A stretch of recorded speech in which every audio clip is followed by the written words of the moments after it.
So hello guys and welcome back to the channel. So last video में मैंने आपको इसका रजिस्ट्रेशन प्रोसेस बता दिया था, गवर्नमेंट हॉस्टल के लिए आपको किस तरीके से रजिस्टर करना है। आज की इस वीडियो में मैं स्टेप बाय स्टेप बताने वाला हूँ।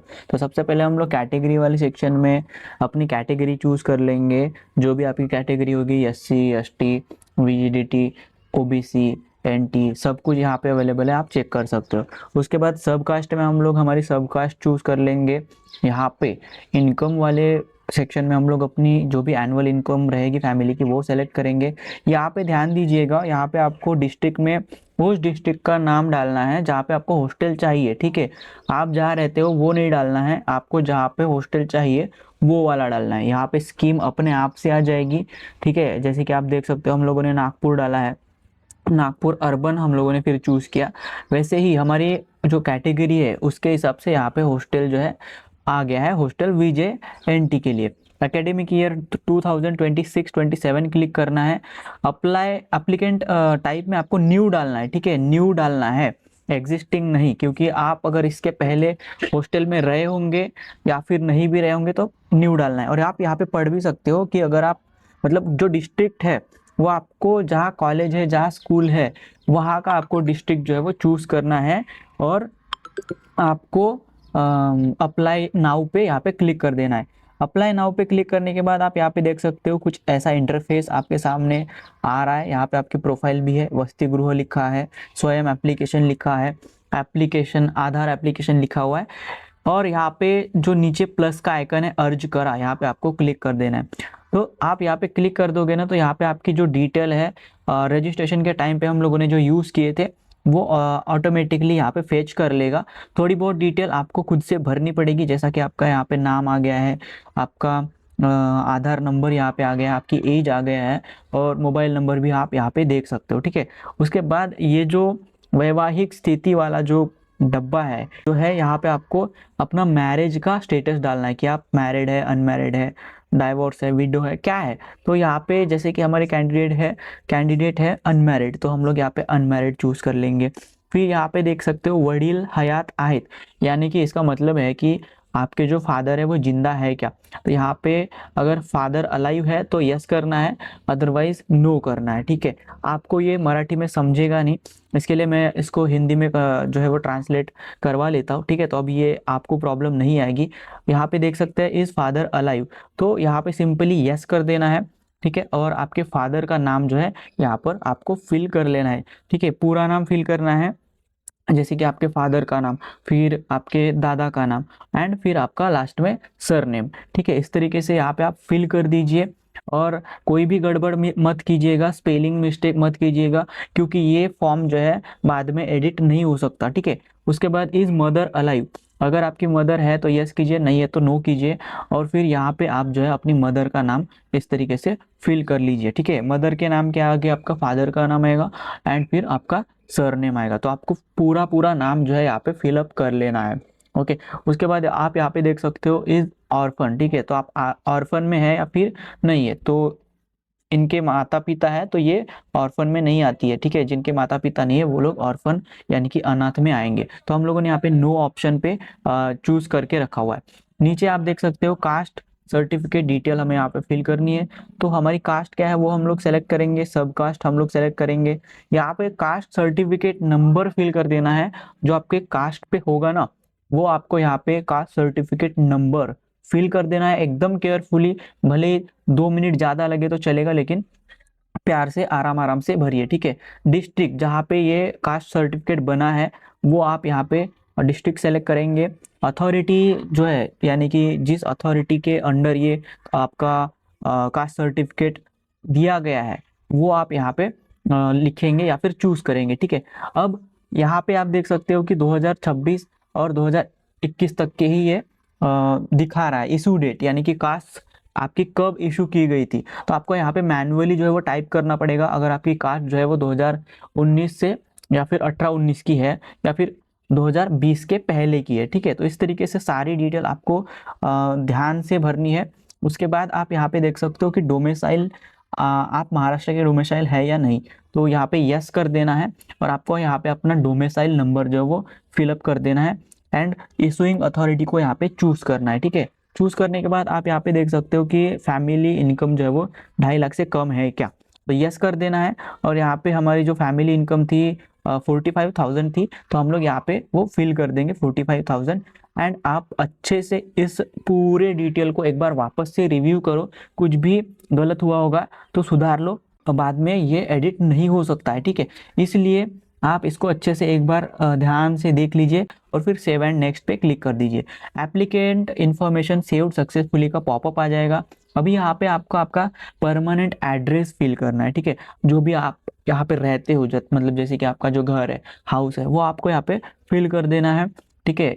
एड्रेस लाइन 2 और एड्रेस लाइन 3 ये कंपलसरी तो है नहीं, बट आप बाकी के जो स्टार में है, ठीक है, जो रेड कलर का स्टार आपको दिख रहा है वो यहाँ पे आपको कंपलसरी है। तो हम यहाँ पे अपना डिस्ट्रिक्ट चूज कर लेंगे, तालुका चूज कर लेंगे, विलेज चूज कर लेंगे, पिन कोड भी डाल देंगे और एड्रेस भी हम लोग यहाँ पे फिल कर देंगे, ठीक है। उसके बाद नेक्स्ट जो है आपका एप्लीकेंट पेरेंट्स एड्रेस, ठीक है। तो आपके माता पिता का, फादर मदर का जो एड्रेस है वो सेम है या फिर अलग है। अगर सेम है तो आप वही फिल कर दीजिए, अगर डिफरेंट है तो आप वो भी यहाँ पे फिल कर सकते हैं, ठीक है। वही प्रोसेस है, आपको डिस्ट्रिक्ट चूज करना है, तालुका चूज करना है, आपका गांव या विलेज जो भी है वो चूज करना है और पिन कोड डाल देना है, ठीक है। तो हम लोग फटाफट से अपना यहाँ पे डिस्ट्रिक्ट और तालुका जो है वो फिल कर रहे हैं, फिर गांव भी फिल कर दिया, पिन कोड भी हम लोग यहाँ पे फिल कर रहे हैं, ठीक है। तो मैं आपको यहाँ पे हमारी पर्सनल इंफॉर्मेशन नहीं दिखा सकता, इस वजह से यहाँ पे ब्लर कर दिया है। सेव एंड नेक्स्ट पे क्लिक कर देंगे तो एड्रेस सेव्ड सक्सेसफुली, ठीक है। अभी हम लोग थर्ड स्टेप पे आ गए। आपको यहाँ पे दिख रहा होगा 1 से लेके 8 तक के स्टेप्स हमें फॉलो करने हैं। तो थर्ड स्टेप में आपको क्या करना है, एड्रेस ऑफ पेरेंट, वापस से यहाँ पे एड्रेस ऑफ पेरेंट फिल करना है। तो हम लोग वही एड्रेस जो वो फिल कर लेंगे जो पहले हम लोगों ने किया था। फटाफट से हम लोग ने एड्रेस लाइन 1 में जो है एड्रेस फिल कर दिया। उसके बाद डिस्ट्रिक्ट चूज किया, तालुका भी चूज कर लिया, विलेज भी चूज कर लिया एंड अभी हम लोग इसमें पिन कोड फिल कर रहे हैं, ठीक है। पिन कोड जैसे ही डालेंगे तो आप यहाँ पे देख सकते हो कि मोबाइल नंबर यहाँ पे ये कंपलसरी है, पेरेंट्स का मोबाइल नंबर कंपलसरी है, तो ये मोबाइल नंबर हमें यहाँ पे देना पड़ेगा। और यहाँ पे मैं आपको सजेस्ट करूंगा कि आप पेरेंट्स का ही मोबाइल नंबर दो, ठीक है। आपके पास कोई भी अल्टरनेट मोबाइल नंबर होगा ना तो वो मत डालिए, आप पेरेंट्स का ही मोबाइल नंबर यहाँ पे फिल कीजिए, क्योंकि आगे चल के कुछ प्रॉब्लम होता है या फिर कुछ होता है तो आपके पेरेंट्स को वो लोग कांटेक्ट कर पाएंगे, ठीक है। तो इस तरीके से हम लोग पेरेंट्स का मोबाइल नंबर भी यहाँ पे फिल कर देंगे और फिर यहाँ पे करस्पॉन्डेंस एड्रेस एंड जो लोकल पेरेंट्स का एड्रेस है वो सेम ही है, इसलिए सेव एंड नेक्स्ट पे हम लोग क्लिक कर देंगे। पेरेंट एड्रेस अपडेटेड सक्सेसफुली, ठीक है, सब वो अपडेटेड हो गया है। अब यहाँ पे आप देख सकते हैं करंट कोर्स, यानी कि आप कहाँ पे पढ़ रहे हैं। तो जैसे कि आप जिस कॉलेज में पढ़ रहे होंगे उस कॉलेज का डिस्ट्रिक्ट यहाँ पे आपको चूज करना है, ठीक है। जैसे कि हम लोगों ने नागपुर चूज किया है, ठीक है। फिर उस डिस्ट्रिक्ट में कौन से तालुका में आपका जो है कॉलेज आता है, ठीक है, तो वो आपको चूज करना है। फिर इंस्टीट्यूट जो है उसका विलेज क्या है, तो वो भी नागपुर ही है। फिर क्वालिफिकेशन लेवल आपको यहाँ पे चूज करना है, तो आपका कोर्स जो है वो अंडर ग्रेजुएट है कि पोस्ट ग्रेजुएट है वो चूज करना पड़ेगा। फिर यहाँ पे आपको कौन सा कोर्स है, आपका लॉ है, आर्ट्स है, कॉमर्स है या फिर फाइन आर्ट है, वो देखना पड़ेगा, ठीक है। हमारा फिलहाल यहाँ पे फाइन आर्ट है तो हम लोग फाइन आर्ट विजुअल आर्ट यहाँ पे आप देख सकते हो इस वाले ऑप्शन पे क्लिक कर देंगे। जैसे हम लोगों ने क्लिक किया तो यहाँ पे हमारे कॉलेज का नाम जो है वो आ गया। अब यहाँ पे कोर्स, ठीक है, पेंटिंग या फिर अप्लाइड, आप बैचलर ऑफ फाइन आर्ट में अप्लाइड कर रहे हैं तो अप्लाइड चूज कीजिए, पेंटिंग कर रहे हैं तो पेंटिंग चूज कीजिए, ओके। एडमिशन आपका कैसे हुआ था, कैप थ्रू हुआ था, कोटा, ठीक है, कैप के या फिर गवर्नमेंट कोटा, इस तरीके से आपको फिल करना पड़ेगा। फिर एडमिशन इन करंट कोर्स, ठीक है, कोर्स में आपने एडमिशन कौन से ईयर में लिया, 2026 में। आप फर्स्ट ईयर में है तो फर्स्ट ईयर डालिए, सेकंड ईयर में है तो सेकंड ईयर डाल सकते हैं। कंप्लीटेड है या फिर परसिविंग है, तो आप हमारा चल रहा है तो हम परसिविंग डालेंगे। यहाँ पे हमारी एडमिशन डेट पूछ रहा है, ठीक है, तो आपके बोनाफाइड में या फिर आपकी जो रिसिप्ट मिली है वहाँ पे लिखा होगा तो वो डेट हम यहाँ पे फिल कर देंगे। यहाँ पे प्रोफेशनल कोर्स अपने से आ गया है, गैप ईयर्स नहीं है और हमारा मोड जो है वो रेगुलर है। हम अच्छे से चेक कर लेंगे सारी डिटेल और सेव पे क्लिक कर देंगे। सेव पे क्लिक करने के बाद डाटा सेव्ड सक्सेसफुली लिख के आ गया है, ओके। अब यहाँ पे जो है हमारा करंट क्वालिफिकेशन जो है वो सेव हो गया, आप यहाँ से डिलीट भी कर सकते हो, ओके। अभी हमें कुछ नहीं करना है, नेक्स्ट पे क्लिक कर देना है। अब यहाँ पे मेन स्टेप जो है आने वाला है, तो इस बात का आप ध्यान से समझ लीजिए कि पास्ट क्वालिफिकेशन पे हमें आना है। तो पास्ट क्वालिफिकेशन में पहले आपको 10वीं की डिटेल डालनी है, ठीक है। उसके बाद आपकी 12वीं की डिटेल डालनी है। उसके बाद भी आपने कुछ और दूसरा कोर्स किया होगा तो वो डालना है। एंड देन लास्ट में आपका मतलब बीएफए में एडमिशन लेने से पहले आपने जो भी कोर्स किया रहेगा उसकी डिटेल आपको फिल करनी है। जैसे कि हमारे कैंडिडेट ने यहाँ पे एटीडी किया था, ठीक है, आर्ट टीचर डिप्लोमा का कोर्स किया था, तो वो हम लोग यहाँ पे फिल कर रहे हैं। तो आपको 10वीं की पहले डिटेल फिल करनी है, फिर 12वीं की डिटेल फिल करनी है, उसके बाद आपको जो है हमारे लास्ट क्वालिफिकेशन यहाँ पे फिल करनी है, ठीक है। अगर आपने 12वीं के बाद डायरेक्टली ही एडमिशन लिया बीएफए के लिए तो आपको सिर्फ 10वीं और 12वीं का ही डालना है, उसके आगे कुछ भी नहीं डालना है, ओके, ठीक है। तो इतना हो जाने के बाद आप यहाँ पे जो है हमारी डिटेल देख सकते हो, हम लोग फटाफट से यहाँ पे फिल कर रहे हैं।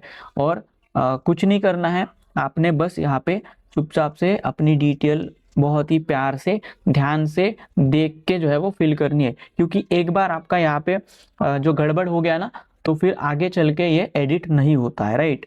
तो ध्यान से आप ये फॉर्म भर लीजिए। आपको यहाँ तक ये वीडियो हेल्पफुल लगा है तो ज़रूर से इस वीडियो को लाइक कीजिए, अपने दोस्तों के साथ ज़रूर से शेयर कीजिए, और हमारे चैनल पर नए तो चैनल को सब्सक्राइब करके बेल आइकन को ज़रूर से प्रेस कर दीजिए, ठीक है। क्योंकि ऐसे ही इम्पॉर्टेंट वीडियोस, ठीक है, कॉलेज से रिलेटेड, एडमिशन से related, BFA related, hostel related, scholarship से रिलेटेड, सब कुछ हमारे एक ही चैनल पर आपको देखने को मिलेगा।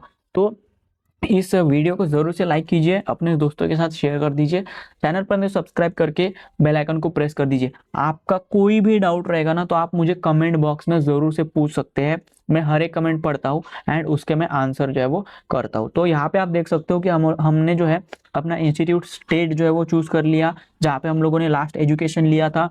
इंस्टीट्यूट डिस्ट्रिक्ट चूज कर लिया, इंस्टीट्यूट तालुका चूज कर लिया, हम लोगों का क्वालिफिकेशन लेवल चूज किया, स्ट्रीम चूज किए, कॉलेज का नाम आ गया है, कोर्स क्या था हमारा, बोर्ड क्या था, ठीक है, कंप्लीट है कि परस्यूइंग था, यानी कि कंप्लीट ही होगा, ऑब्वियसली पास्ट एजुकेशन तो कंप्लीट ही होगा ना, तभी जाके आप बीएफए में एडमिशन लिए, तो कंप्लीट था। फिर हमारा मोड जो है वो रेगुलर था, ठीक है, एडमिशन हम लोगों ने 2023 में लिए थे, पासिंग हम लोगों ने 2025 में किया क्योंकि एटीडी 2 साल का होता है, ठीक है। रिजल्ट हमारा पास था, अटेम्प्ट हमारा पहला ही था। एंड यहाँ पे सीजीपीए परसेंटेज, देखिए यहाँ पे सीजीपीए परसेंटेज को कंपलसरी किया नहीं है, लेकिन आपको लास्ट क्वालिफिकेशन में कितने परसेंटेज थे वो यहाँ पे डाल देने हैं। और यहाँ पे अगर आपके पास सीजीपीए का सर्टिफिकेट है तो अपलोड कर दीजिए, अदरवाइज कोई जरूरत नहीं है, ठीक है। अगर आपकी गैप थी तो यस कीजिए, नहीं थी तो नो करके सेव पे क्लिक कर दीजिए। तो यहाँ पे डाटा सेव्ड सक्सेसफुली लिख के आ गया, ओके, डाटा सेव हो गया हमारा, आप यहाँ पे देख सकते हो। आप चाहे तो इसे डिलीट करके वापस से एडिट कर सकते हो। हम लोग नेक्स्ट पे क्लिक कर देंगे तो अदर डिटेल पे आ जाएंगे। यहाँ पे लिखा हुआ है have you taken any maintenance allowance for personal and non professional course, ठीक है, professional and non professional course. तो अगर आपको कोई अलाउंस मिल रहा है तो यस कीजिए, अदरवाइज नो कीजिए। आर यू सैलरीड और सेल्फ एम्प्लॉयड, अगर आप सैलरी लेते हैं या फिर सेल्फ एम्प्लॉयड है तो यस कीजिए, अदरवाइज नो कीजिए। Do you do any kind of business, अगर आप कुछ बिजनेस कर रहे हैं तो यस कीजिए, अदरवाइज नो कर दीजिए। मैं तो आपको सजेस्ट करूंगा कि तीनों में ही नो करके आप सेव एंड नेक्स्ट पे क्लिक कर दीजिए, तभी आपको हॉस्टल में एडमिशन लेने के लिए ज़्यादा मतलब नंबर लगने के चांसेस है। नेक्स्ट करने के बाद अदर डिटेल सेव सक्सेसफुली का पॉपअप आ गया। अभी आपको यहाँ पे कुछ नहीं करना है, हॉस्टल का जो प्रेफरेंस है वो चूज करना है, ठीक है। हॉस्टल आपको कहाँ पे मतलब यहाँ पे बहुत सारी लिस्ट आ जाएगी, फिलहाल हमारे पास एक ही लिस्ट है तो हम लोगों ने वही प्रेफरेंस डाला है, ठीक है।